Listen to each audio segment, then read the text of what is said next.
Right, now, as we move into 2026, there are 10 different Porsche 911 coupes you can walk into a dealership and try and order. Same basic shape, wildly different personalities. In this video, I'm going to walk you through the entire fixed roof lineup from the 911 Carrera all the way up to the dizzy heights of the 911 Turbo S and give you the key numbers you need to know. Power, 0 to 62 mile an hour, top speed and base price, and also the key specification differences between them all.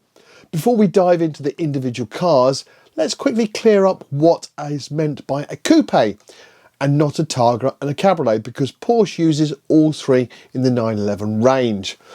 By the classic definition, a coupe is a car with a fixed roof, usually 2 doors and a sloping roofline, which is exactly what we're talking about in this video.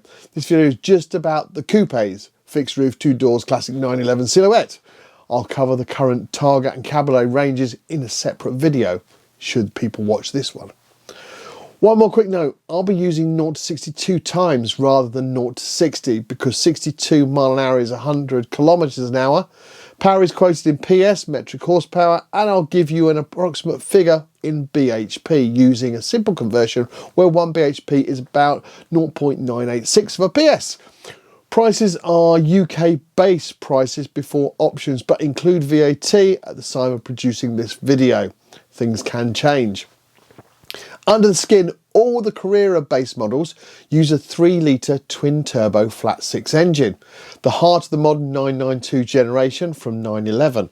From the GT3 upwards, you move into a 4-litre naturally aspirated flat-6, and the Turbo S gets its own, even more extreme turbocharged setup. Right, let's work up the range from the base model. One last thing before I forget, please hit that like button, comment, share with like-minded friends, and if you're feeling extremely generous, please subscribe. These things make an absolutely massive difference to small channels like mine, and otherwise we rarely get seen or found. We start with the entry point to the 911 range, the Porsche 911 Carrera. Rear-wheel drive, PDK automatic gearbox, 0 to 62 in 3.9 seconds, a top speed of 183 mile an hour. Power 394 PS, which is roughly about 388 brake horsepower. UK base price is £103,700 before options. This is the usable everyday 911, still seriously quick, but with a bit more comfort in the suspension and sound levels than more hardcore cars above it. If you just want a 911 that you can daily without thinking about it, this is the starting point.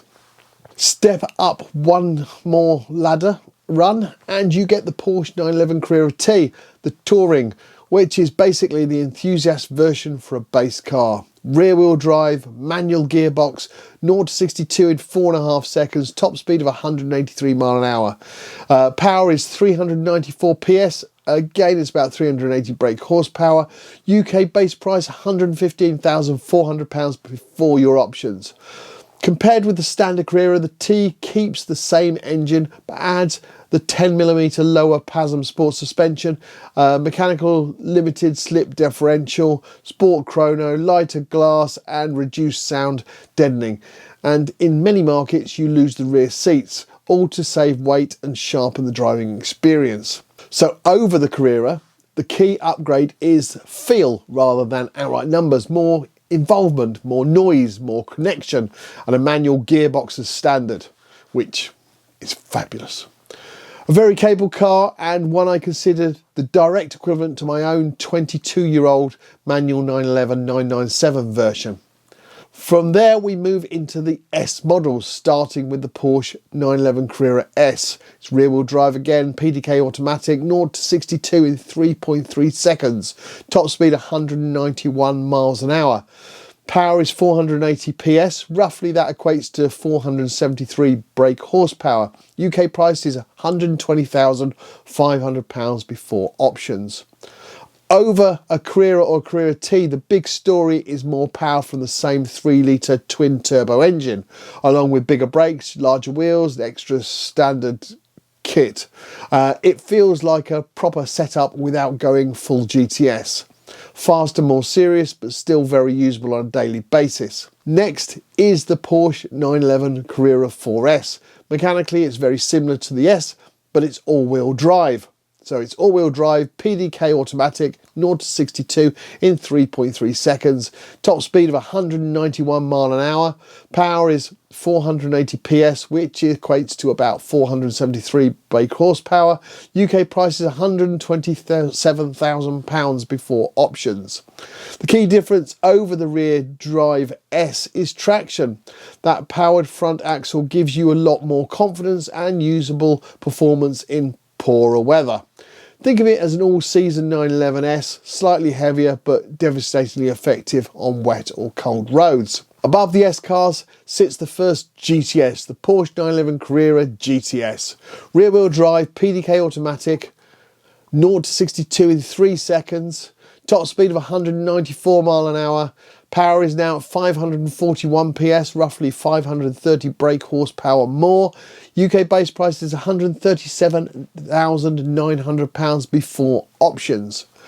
The classic GTS recipe is more about a 10mm lower PASM sports suspension, a bundle of normal optional performance goodies, things like a sports exhaust, dynamic engine mounts and other chassis tweaks included all as standard.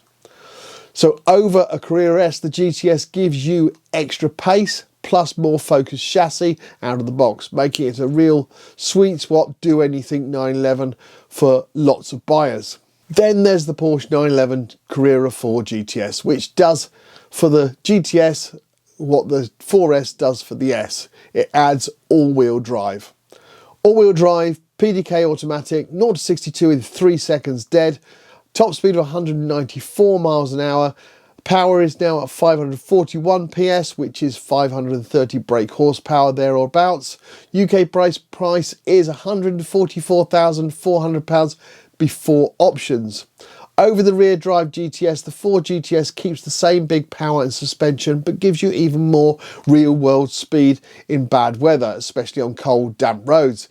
If you want the full house GTS package and you drive your 911 all year round, this is the one to have.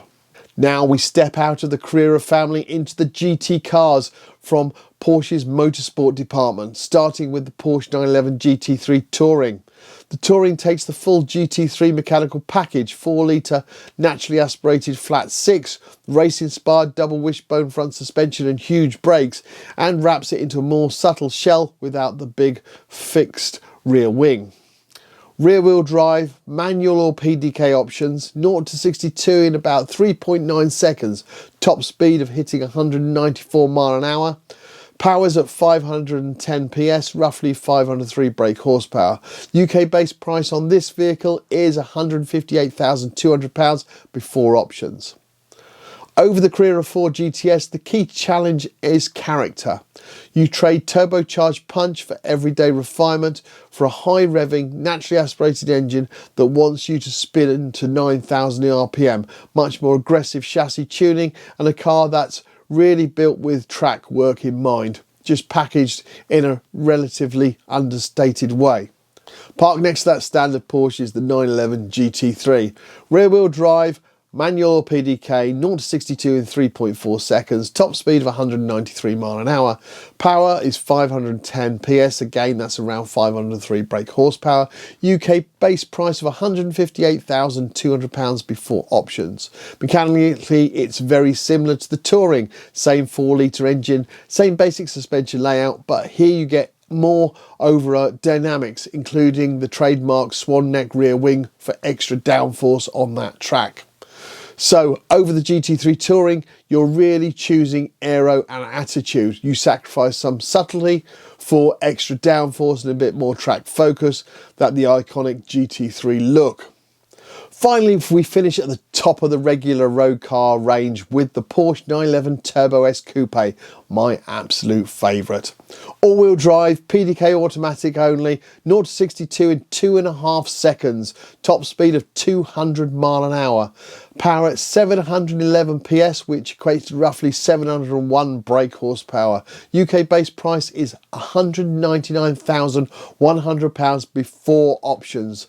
This one goes back to turbocharging and all-wheel drive, but now with huge power output and on the latest card hybrid assistance in some markets. Pushing it over that 700 brake horsepower, it's outrageously fast in any weather, yet still refined and comfortable enough to use as a daily driver.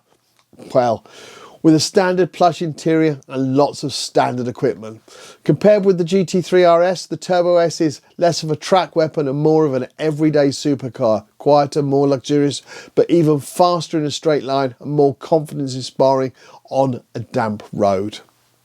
So that's the 2026 Porsche 911 Coupe range from top to bottom.